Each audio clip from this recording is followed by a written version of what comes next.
পুরুষ তুমি ধন্য নিজের স্ত্রীর কিডনি নিয়েও পরকিয়া করার জন্য।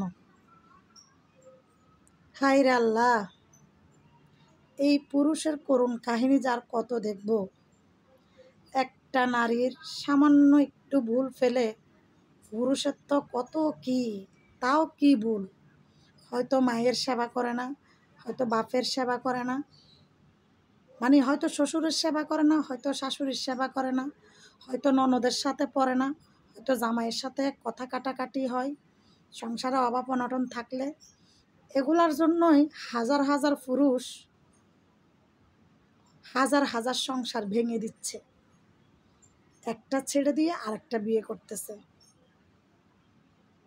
এমনও আছে ছাড়তে ছাড়তে 2-3টা পর্যন্ত ছাড়ছে, লাস্ট পর্যায়ে এমন একজনের সাথে তার সংসার হয়, সে কিন্তু ওই 4 জনের থেকেও জঘন্য।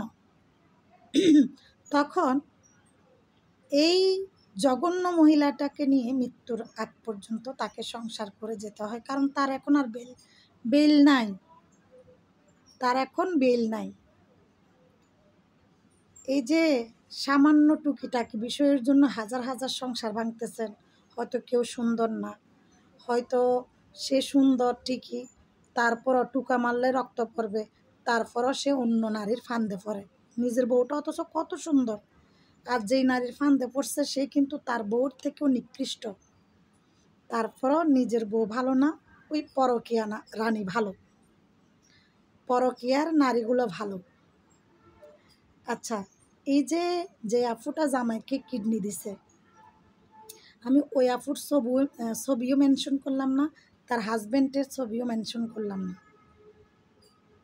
একটা কথা জাস্ট বলতে চাচ্ছি যে একজন স্ত্রী, স্বামী আগেও খারাপ ছিল, যখন স্বামী অতিরিক্ত অসুস্থ হয়ে গেছে, তার একটা কিডনি নষ্ট হয়ে গেছে, সে মারা যাবে, তো স্ত্রী চিন্তা করতেছে যে আমার স্বামী কিডনি যেহেতু নষ্ট হয়ে গেছে, আমার কিডনিটা যদি দিয়ে দিই হয়তো আমার স্বামীটা ভালো হয়ে যাবে।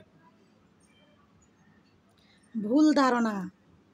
ওই স্ত্রী তার নিজের কিডনি দিয়ে দেওয়ার পরেও তার স্বামী কিন্তু সেই পরকীয়া করে আরেকজনকে বেছে নেয় এবং তার স্ত্রীকে মারধর করে।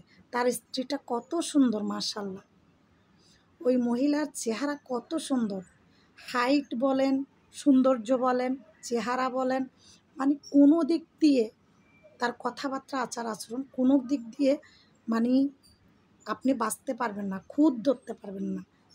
জানি না ভুল আছে কিনা, মানুষ মাত্রই ভুল, মানুষের ছোটোখাটো ভুল থাকতেই পারে, কিন্তু ওই আফুটাকে দেখে এত মায়া লাগতেছে, মাশাআল্লাহ। কিডনি দিয়েও একজন স্বামীর মন পাইল না। পুরুষ তুমি ধন্য স্ত্রীর কিডনি নিয়েও পরকীয়া করার জন্য।